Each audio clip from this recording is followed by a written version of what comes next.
just because a thing is good to do doesn't mean you're meant to do it. And you don't have to feel bad because you can't wear all the hats. Yeah. We are doing something completely different than we've done on the channel. I have interviewed my super good friend, Christy Carter Parker. She also is my mentor, and I learned so much about being a wife and a mother and how to be a woman of the Lord who keeps her family first from her. She has so much wisdom to share, and I'm just so pumped that I'm able to share it with you. And when I say I learned so much from her whenever I was first married, that is not an exaggeration. Her and another woman shaped my marriage from early on. And so I just want to tell you how important she is to me. And I hope that you watch this entire thing because everything she said is golden, okay? It is straight from the Lord, straight from His Word, and from lived wisdom of a very busy mom, homeschool mom, business owner, pastor's wife, worship leader. She has done all the things, and she's done it pretty gracefully you'll just hear. Okay, awesome. Now let's get on. A good time up in here. All right. So, Christy, I made that weird in the very beginning. Okay, so tell us a little bit about who you are, about your family, about your roles in the past, and where you are now. Okay, so just leave it.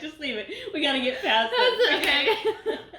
It's me and Elise and you, and That's everyone's right. welcome. That's right. So my name is Christy Parker, and you know that my husband and I started Rock Solid Church about 14 years ago.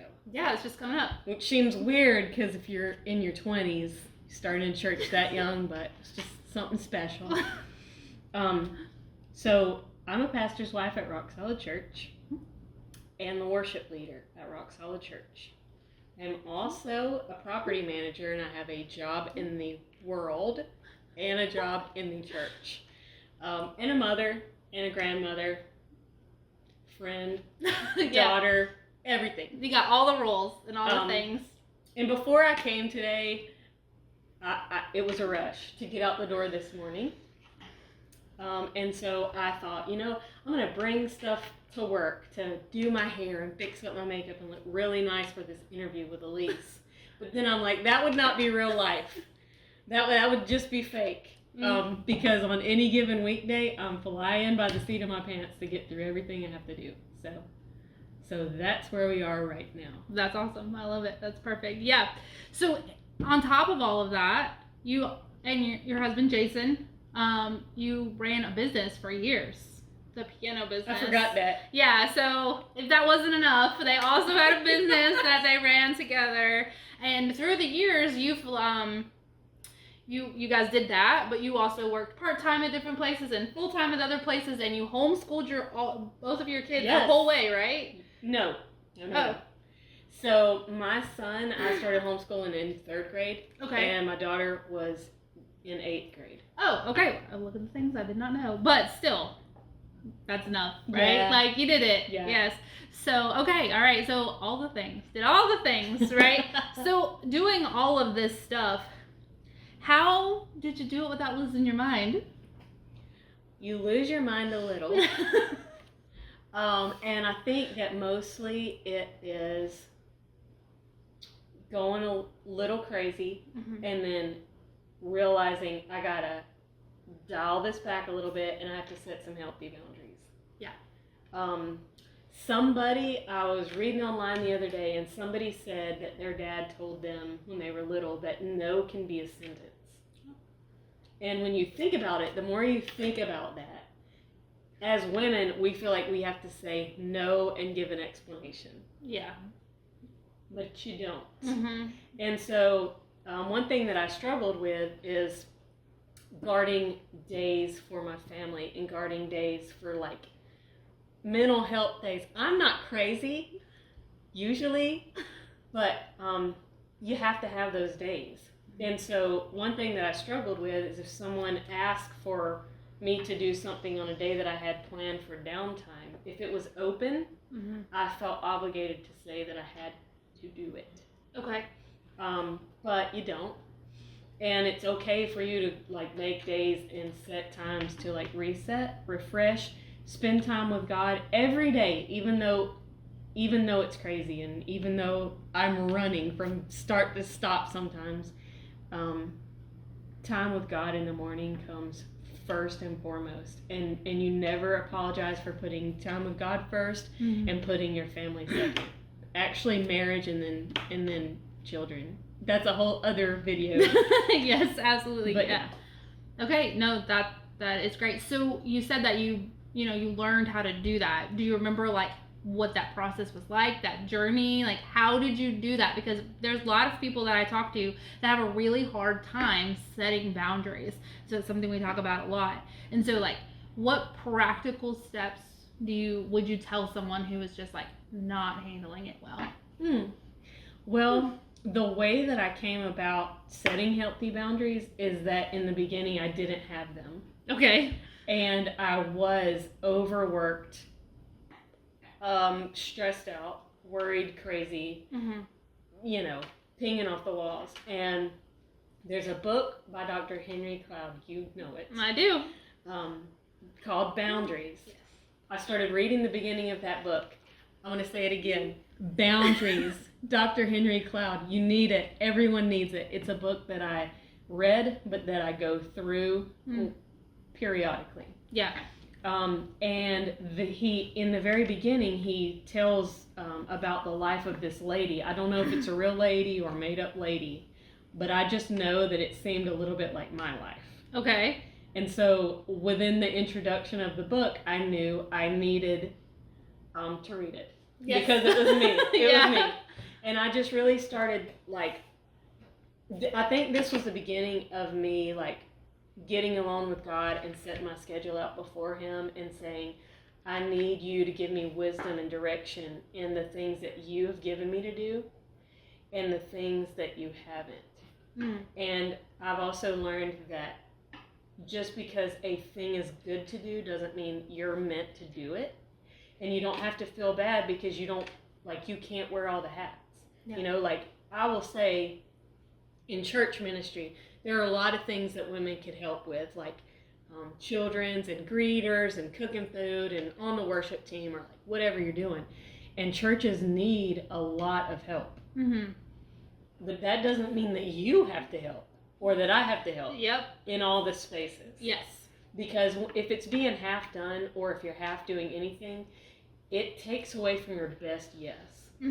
Because you can say yes to a bunch of things and half do them, and those yeses are not as valuable as when you have taken on only what God has given you to do and you give your best yes and you can give it like your best. Yeah, absolutely. So yeah, I just had gotten to the bottom of the crazy barrel. Okay.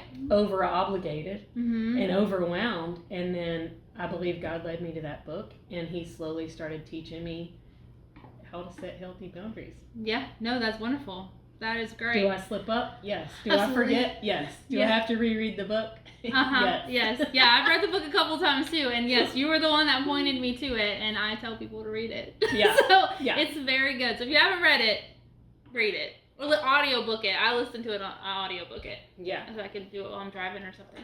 So, but yeah, okay, that's great. So how do you prioritize your relationship with Christ while balancing the demands? You touched on it a little bit of all the things that you had to do, but like keeping that your priority, especially because you're in the ministry and it's really easy to feel like doing things for God is a relationship for God. Right. And we know that's not the same thing. No. But it can feel real good, like doing the boxes, right? Yeah. So like, how did you keep that relationship where it needed to be, which is at the top? So it is very easy in ministry to feel like doing things for God equals time with God. It's also very easy that if you teach a class or you head up a women's group or you teach a kids class, the time you spend preparing for that class equals time with God, which it does not. Yeah. Time between me and God is its own individual thing. I'm not prepping for a class. I'm not getting ready to do something with a church. With that time, it's me and God. It's no, let me kill two birds with one stone and throw in my time with the Lord. And it happens in the morning, first thing every day. Okay. But there's a verse that says, I think a lot of us know the verse, pray without ceasing. And it doesn't mean that you literally can't have a conversation with a person because you're praying all day long. But it just means that you have that intimacy with God, that it's just a never-ending conversation. And all throughout the day, as you come across obstacles and things that you didn't know were going to be there, because we don't know the future, you have that ongoing conversation with God to be able to say, okay, God, now we're here. What do I do next? Or I feel myself getting angry with this person. What do I do now? Or help me have patience with my children. Yeah. And he's there like all throughout the day. He doesn't, the Bible says he never leaves or forsakes us. Yeah. That is not the problem. It's us choosing to abide with him. So that's my number one thing. If I wake up and before my feet hit the floor in the morning, spend time with God. Perfect. Yeah, that's absolutely right. If we're grounded in Christ, then whatever comes our way, we can handle. Yeah. It may look ugly, but we can do it. And he promises us this wisdom if we're willing to ask for it. Right. So I love that. The praying without ceasing, just being very intentional and letting him into all of our things. Not just, I do my morning, which is important. Like, that's great. But, like, you just bring him on with you the rest of the time, right? Like, he's always there. Yeah. He is always there. So we're going to switch a little bit and talk about, raising your kids and being able to be there, like, intentionally for them. And you, more than other people, like, you guys were running a business, but you were also doing ministry. You had, like, these two things that needed your attention to survive. But then you had these little people that also needed your attention to survive, and which came before both of those, you know, your business and your ministry. And so how did you protect your family from well-intended things and people who felt like they needed you, but you knew you needed to be with your children? Yeah. What did that look like? How did you handle that? And just like, anything you got in there, that'll work. Sure. Okay. So we knew the year that we started homeschooling, which my son was in 3rd grade, my daughter was in 8th, we knew that we had to do something different. The school system that my kids were in, it was changing them as people. And I could see where my daughter is normally and you know her, she's a very bright, shiny, light, happy, go lucky, hippie person. Yeah. And I saw that when she was in the middle school, she went for 6th and 7th. I homeschooled for 8. And when she was in middle school, it just was making her the opposite of all those things. And I hear people say, oh, middle school is even harder than high school. And I would agree. But watching that happen with her and then seeing my son deal with some bullying issues, I wanted them to love education. I wanted them to be able to focus on their education. And I wanted them to be free to be who God meant for them to be. And mama bear mode comes out when you realize that your children are changing for the worst in this environment. And so before we really knew how all of that was going to play out, and I knew I wanted to homeschool, we didn't own the business yet. We had not purchased the piano store at that point. And we just laid it out before God, and we were like, if you want us to be able to do this, then we need for you to make a way for that to happen. And that was, I think, I think it was just a few months before we started homeschooling that we found out we were going to be able to buy the piano business. So my thing would be, don't just assume that you can't do it. If you feel like God is leading you to homeschool your children, pray for him to make a way. I know that in this economy, especially now, it takes two incomes a lot of times to make ends meet, but God is the God of the impossible, and he can make a way. Yeah. When there seems to be no way. And for us to be able to buy the piano business, by the way, we are not well off people at all. God did that for us to where we had a piano store that I could homeschool my kids in one room, watch for people to come in the store, and then my husband could go and deliver the pianos and, install and do things like that. That was a God thing. We never saw that coming. Yeah. Mm-hmm. So where God guides, he provides. And I knew that my first calling under God and after my husband was my children.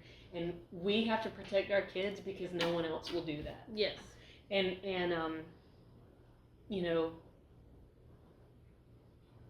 there's so many things I want to say right now, but I'm just weighing it out in my mind. I would just say, you get one shot at raising children. Mm-hmm. And I would rather raise healthy children than have to do therapy and counseling of young adults after so many things have happened to them. And a lot of parents, like we've had parents come to us and say, well, I wish this, or I didn't see this, or I didn't know this. Yeah. And that happens with all kids, even homeschool kids. Yeah, There's things you don't know. Uh-huh. But if there is any way that we could move around what we're doing and put the priority on our family, God will bless that. He will honor that, and he will make a way for that to happen. Yeah. Now, even though we had the piano store, we weren't rolling in dough then. We had to think of things to do with our kids that didn't cost a lot of money. We had to budget things, Mm-hmm. In the beginning, we didn't have a lot. Yeah. But I remember one day in particular, we were coming home after we had done a family day, and that was one of the days we had the least. Like we wanted to do stuff with the kids that was fun, but we did not have a lot of money. Mm-hmm. So I think we did a McDonald's run. We went down by the bay, Mm-hmm. and then we went to a park at Under the Oaks Park. Okay. And we spent just hours together, and we were riding home, and I think we got an ice cream at the end. And my son was sitting in the back seat, and I'm sitting in the front seat wishing that I could give them more. And then my son says in the back seat, "This was the best day ever." And it helps you realize that your kids don't need the things. They need you. They need God. They need to be guided in the way, in the things of the Lord. And it's the time that matters more than the things. So That's beautiful. Okay, all right. So, you're talking about those family days that you'd set up. Did you guys have like a rhythm to be able to do those? Like, were they set on the schedule? Did you do them every week? Did you do them once a month? Like, what did that look like for your family? And like, how did you and Jason decide those things? So what we wound up doing is, because Jason's a pastor, like we said earlier, Mm-hmm. and Sundays are busy for our family. Yeah, absolutely. We love it. We wouldn't have it any other way, but Sundays are not really our day of rest. Yeah. And Saturdays really didn't fall that way either, because early on in our church, Elise knows, we had set up and tear down on Saturdays, Mm-hmm. and we would have band practice on Saturdays a lot of times. Yeah. So our family day was always on Monday. Okay. So And- every Monday. Mm-hmm. All right. And we guarded our Mondays as best we could. Yep. And that meant almost every Monday. Mm-hmm. And we would do stuff together as a family. Some days it was just stay at home because we were never home that much. Right. It was nice. Yeah. But that was our day, and we guarded that as best we could. And did people need things, or did they ask us to like break away from that? Yes. But unless it was an absolute emergency, Mm-hmm. we guarded our days, because just like I said, no one's going to be looking out for your children like you do. Yep. No one's going to guard your time, and no one's going to make space in your day, and nobody's going to set the boundaries for you. No. And I think on the inside sometimes as women, sometimes we find it hard to make those calls and set those boundaries. Mm-hmm. And inside we're like, wishing someone would just notice how much I'm doing and please tell me to stop doing some of this. Please take this off my plate. And we even get, I feel like we even get some sort of bitterness about that sometimes. Yeah. But in the end, I don't feel like we should, because God speaks to us individually. And His Spirit lives in us. And God is speaking. He is telling us how to manage our time and what to do, when to say no and when to say yes, and what to stop doing and what to do. But we don't want to listen. Yeah. Because it involves doing the hard things and making hard decisions, stepping out of our comfort zones. And that's a scary place to be. But I will say, what stepping out on faith feels like the more you do it is less like stepping off a cliff and more like stepping. Sorry, I love this part. It's just true. I've said it before and I love it. But it feels more like, less like stepping off a cliff and more like stepping into the everlasting arms of God. And the more you do it, the more you know that He's going to catch you and you're not going to fall. Yeah. And so you do that. Yeah.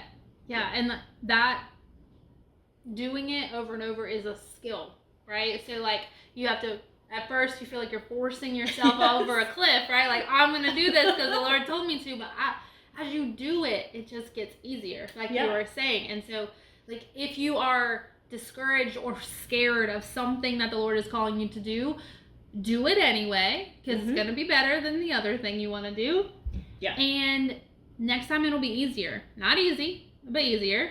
And eventually you'll just be listening to the Lord and you'll be like, this is cool, you know? And then you'll fall off the cliff and you'll have to redo it again. Like we all learn over and over, right? But it's a beautiful thing that the Lord just like walks you through, and like we say we trust Him. Yeah. But we have to be doing the actions that are the things. Like, are you giving the Lord lip service, or are you actually believing the things that you said? I believe He has my best interest. I believe He's going to lead me to the right place. I believe that the things I've been praying for that aren't happening are because He said this is not the time, or it's a no, and that has to be okay. You can mourn those things and you can be grieved by those things that are not happening in your time frame, but you also need to believe that the Lord has your best interest, right? Yeah. And He cares about you, so, be sad.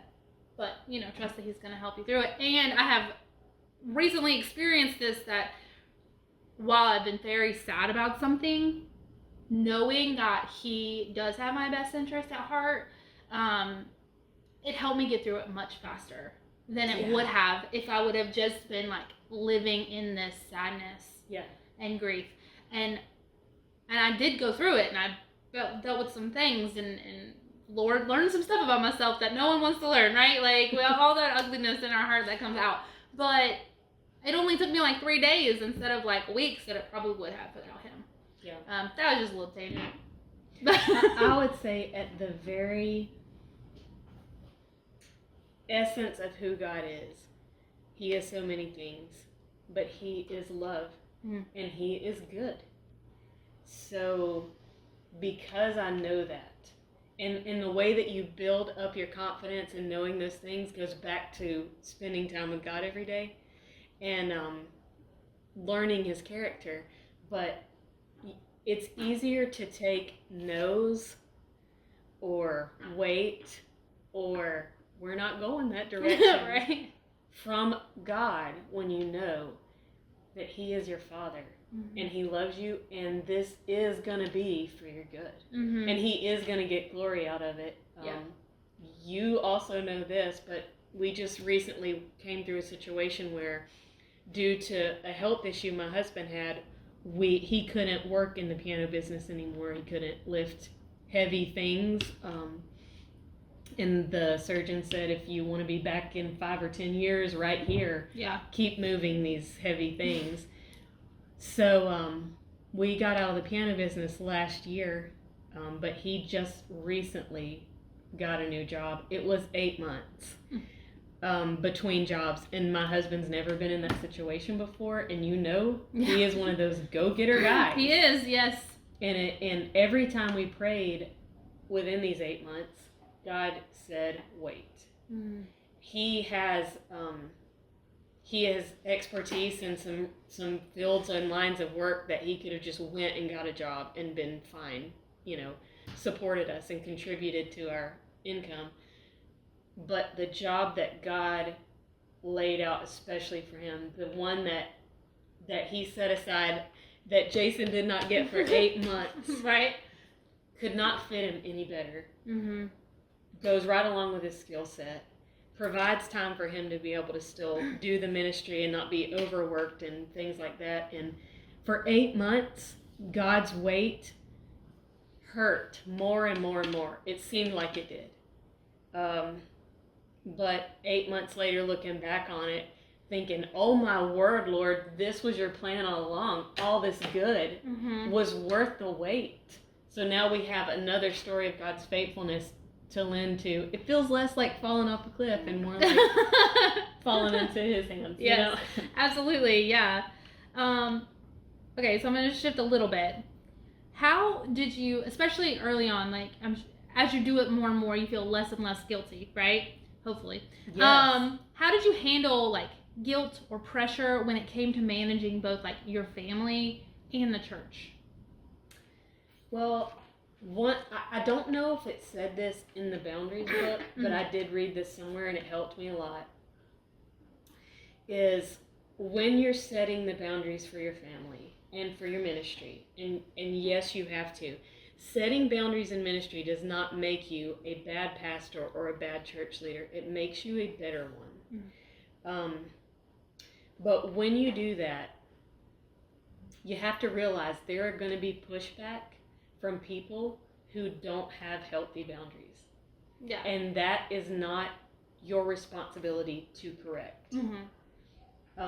If God gives you a chance to speak into their life and to maybe show what you've learned to them, great. A lot of times, if you're setting a boundary and someone's pushing back on that or giving you a guilt trip on it, it's because they're probably over-obligated, overloaded, and won't make those changes in their life. But that is between them and God. Yeah.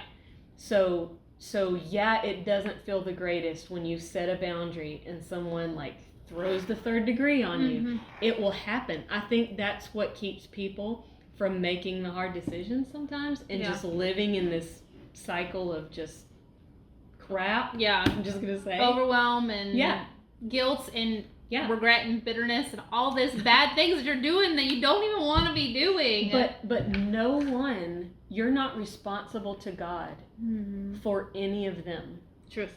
But you are responsible to God for what he's told you to do and how you respond there.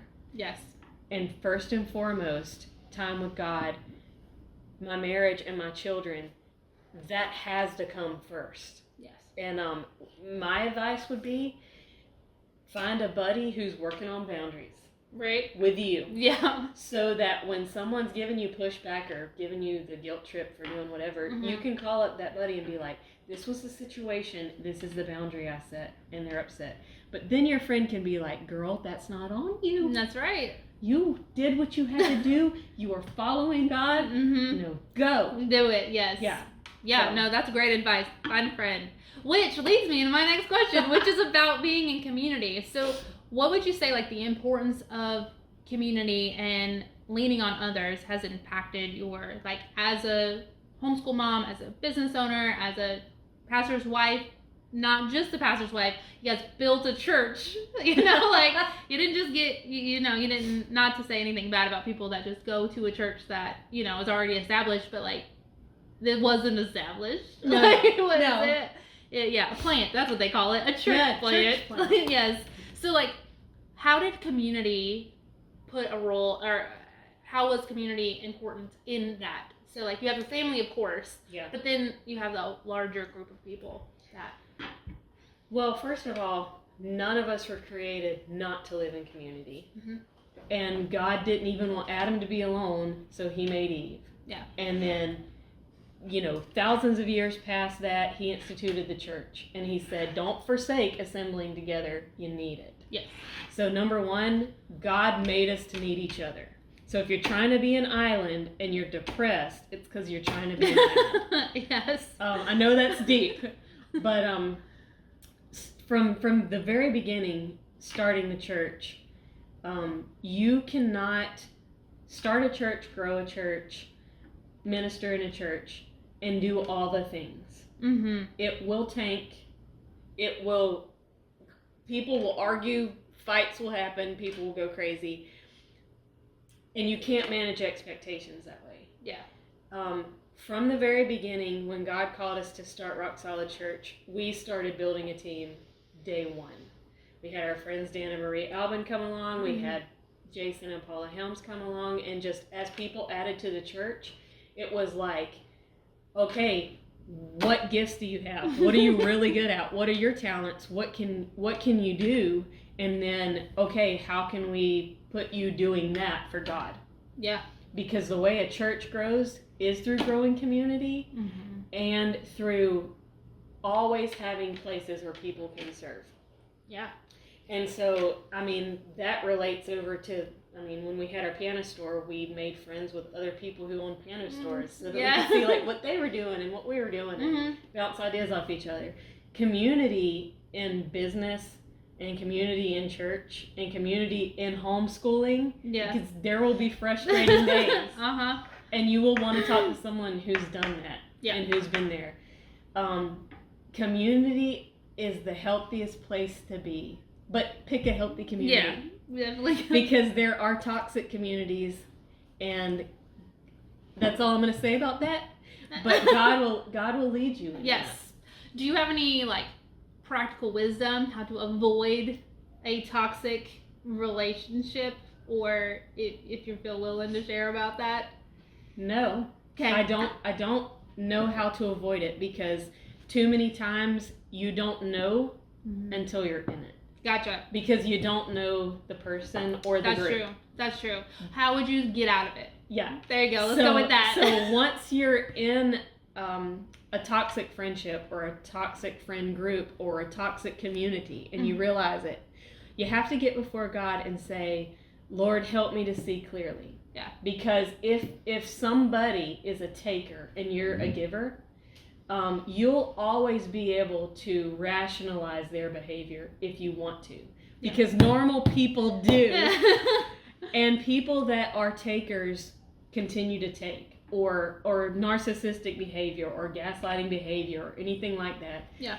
If you feel like when you go around that person or you go around that friend group or you're in that community and you leave it drained, you leave it feeling just like yuck on the inside. And that's the only way I can describe it. You're driving home and you're just like, that is a toxic place, and you have to say, God, help me set healthy boundaries there. And you don't have to walk up in the group and be like, I'm sorry, I can't be around you people anymore, y'all are toxic.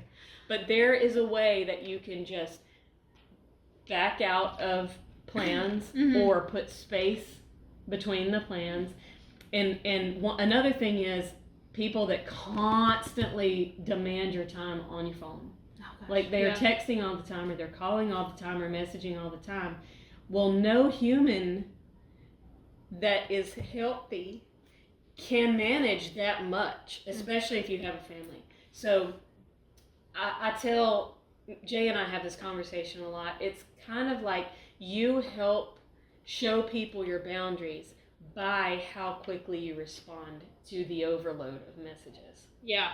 So if there's somebody that's messaging you 4, 5, 6, 13, 15, 20 times a day, you say, I'm going to look at this once at the end of the day, and I'm going to answer, and it's going to be a certain length. And you start putting space between those responses, and you just say, God, help me back this up. Yeah. Because most people with the space get the idea. And if you do have to get to the confrontational part of it, which usually you don't, that same friend probably that has the healthy boundaries, you're probably going to want that friend with you when you go to deal with the other situation. Yeah. But space is my best advice. That is good advice, yes. Realize it and stop saying yes to stuff.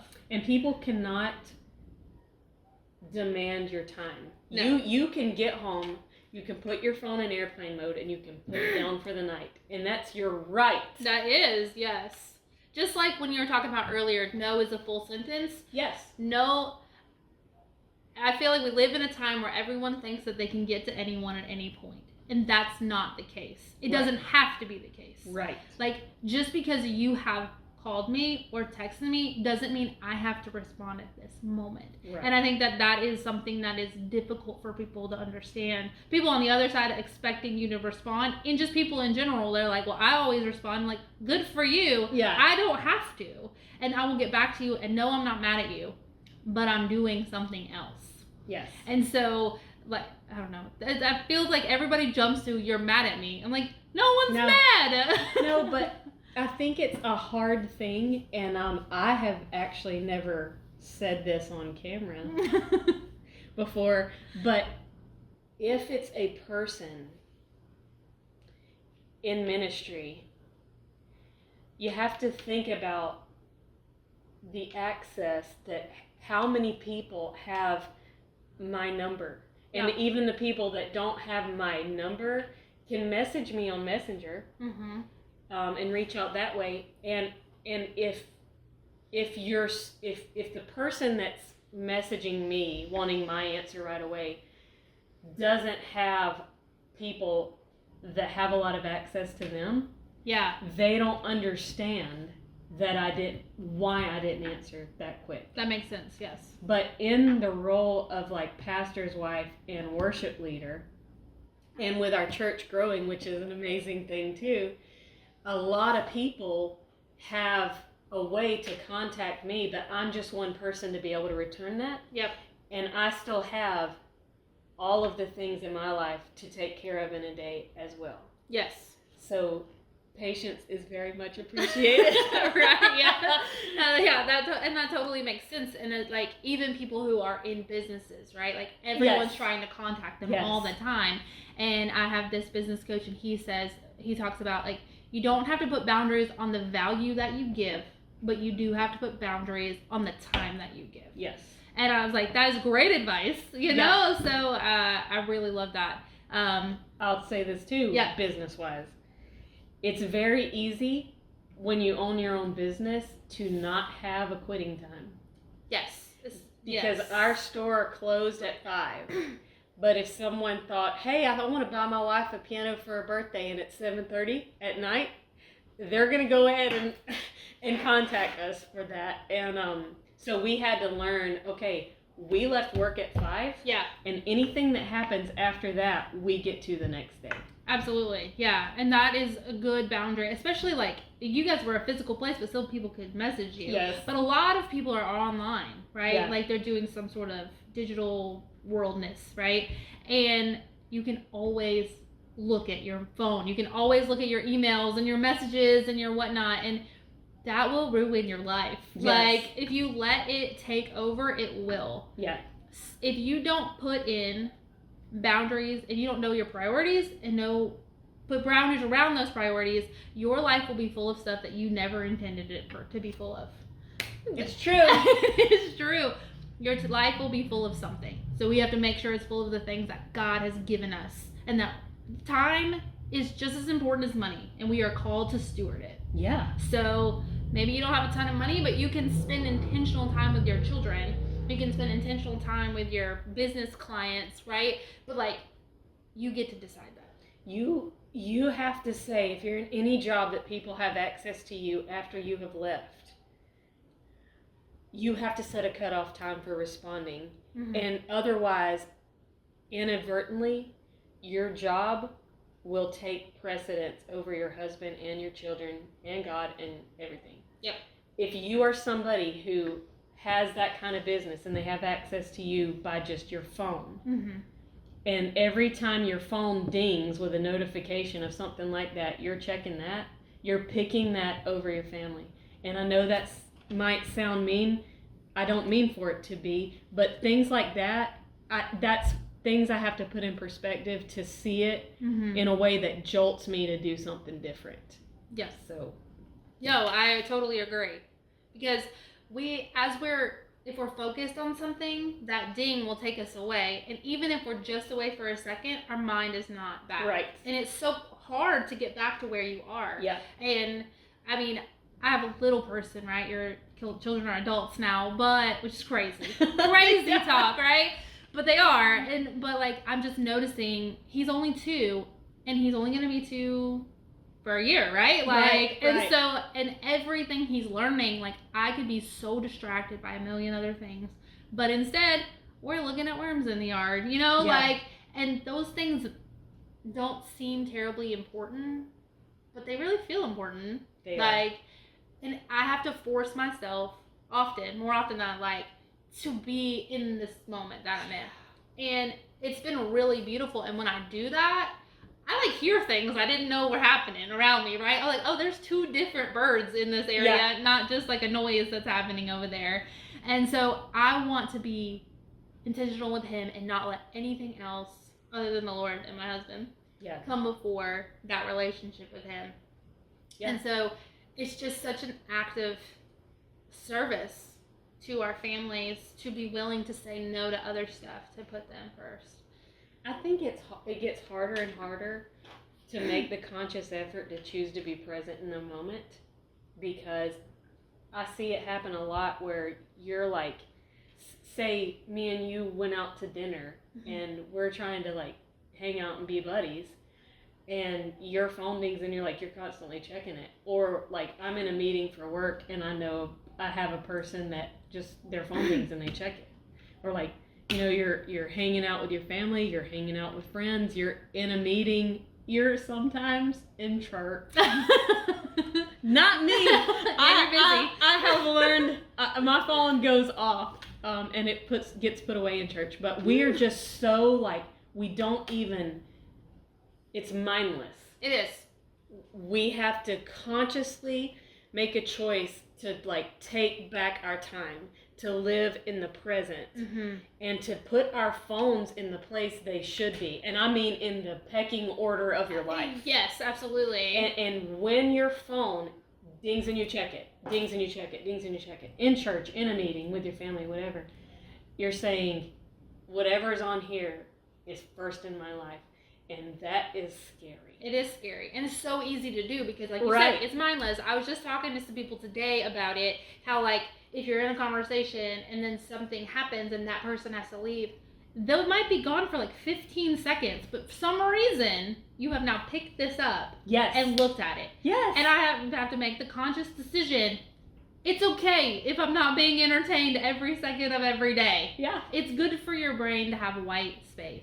And without that white space, no creative thinking happens. You know? And so, like, how are you going to make a new idea for your business? Or get in touch with the Lord, like, know what he has for you next. Or like, he could be telling you to talk to somebody or to pray for this person over there. You're not listening because you're distracted.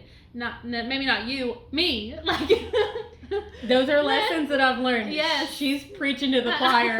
Right. That's true. Yeah, it's such a thing that we have to be very conscious of. But knowing that you do it is the first step to fixing it. Yeah, it's like this 12-step program for alcoholism. Right? It's gonna be like steps to focus on not living on your phone. And putting your phone where it needs to be.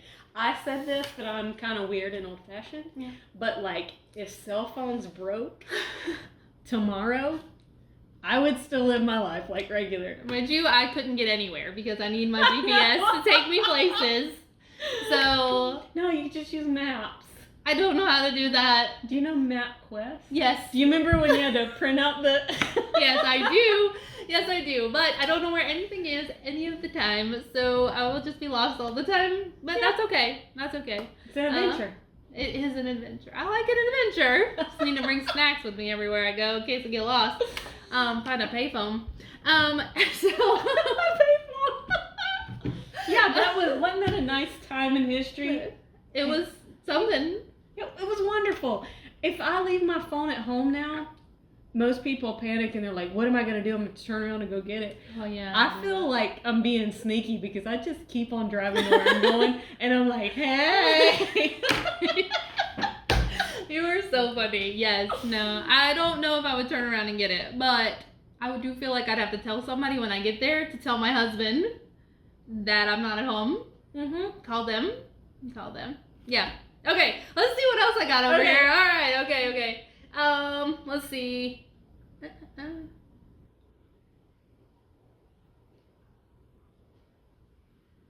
I feel like we talked about a lot of this. Oh, here, well, let's talk about this. How did you teach your children the value of hard work, the value of boundaries, and their faith in their life, and balancing like all the things that will be their life too? Yeah. Well, I feel like that takes the whole childhood.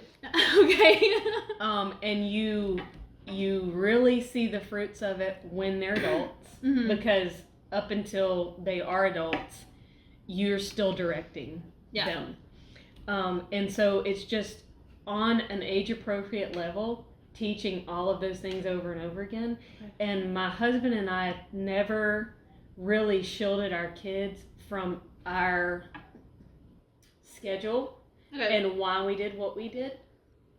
And even when my daughter was in elementary school, when it was time for us to pay bills, I would sit down at the computer with her with the checkbook and show her, these are the bills, this is the money, Mhm. so that she didn't turn into one of those little kids like, well, I want it, just write a check. Oh, Like, yeah. this is how checks work, and this is what Yeah. we do. Mhm. But I tried to let them see, okay, so this person asked Daddy and I to do this day, but this is our family day, so we're not going to do it that day. Yeah. We'll do it another day.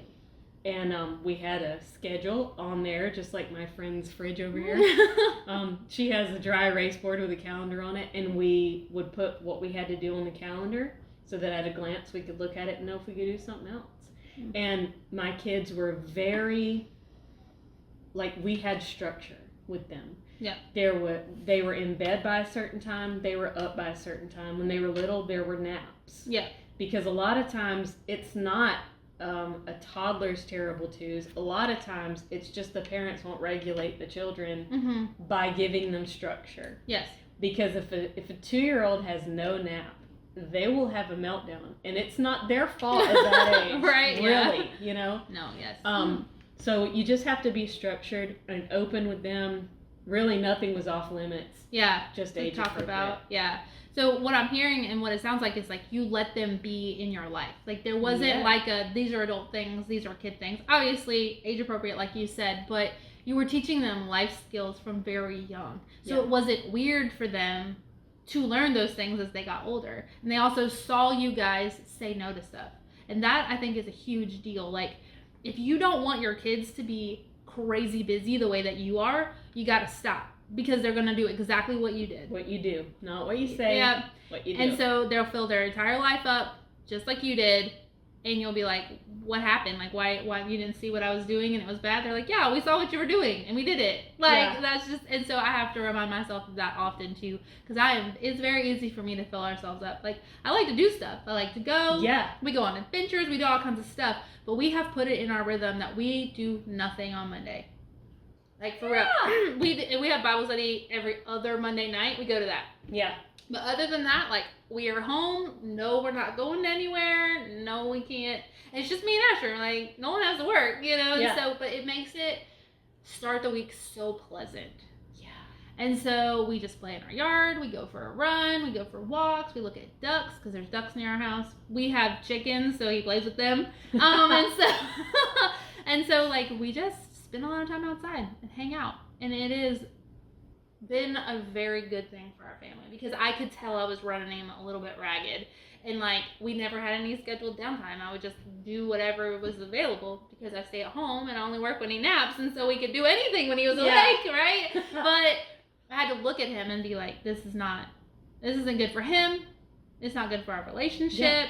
And so now we do. It's a healthy thing. Yeah, I try. And something that I talk about is being able to be flexible with the season that you're in, right? So is there anything you could talk about that? Like how, as they got older, they were doing different things and ministry was different. Like how did you make the conscious effort to shift the way your life looked like? Yeah. Well, what's crazy is I was thinking that direction before you asked me that question. Oh, nice. Okay. Because how I said Mondays, they were our day off when we owned the piano store and when the kids were kids. With the job Jason has now, it has to switch back to Saturday being our day. And it's like, Saturdays are the day when everyone asks you to do everything. Yeah.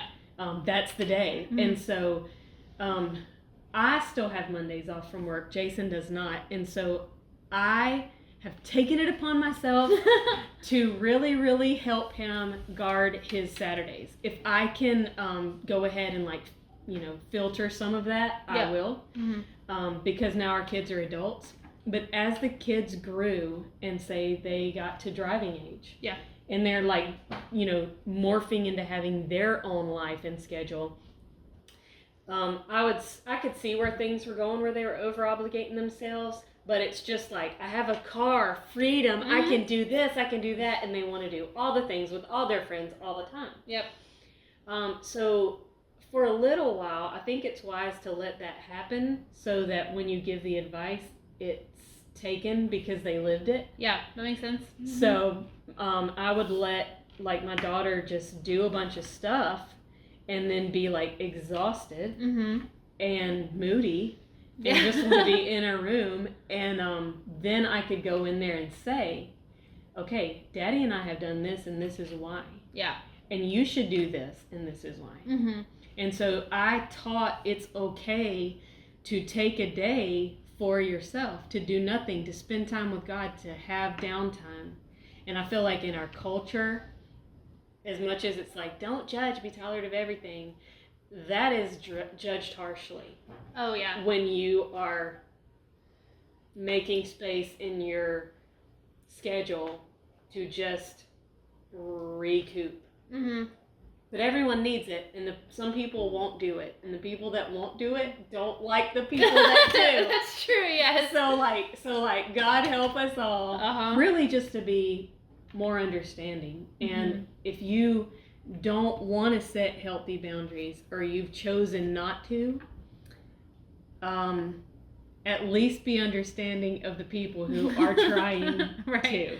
Yes. Yeah. Okay, that's perfect. Okay, so I think this will be the last thing. Is there anything that, a young mom, she's got a couple of kids, they're little, they're under elementary school, right, that you would want to tell her? And maybe she's running a business, maybe she's not, maybe her life's crazy, I don't know what it looks like, right? But she's got littles at home, and she loves the Lord, and she wants to do this thing right? Yeah. Is there, what wisdom, what advice would you give her? Well, when I was in that stage of life, I did not understand this until I wasn't. And I tell my daughter this with my granddaughter now, is you get to the end of the day and you had a list of things to do, and none of those things got done. So you feel like you failed that day. But at the end of that day, if none of the things on your list got done, but you spent time with your kid, you spent time with God, and you made memories with them. And I'm not saying be lazy every day and don't do anything. Right.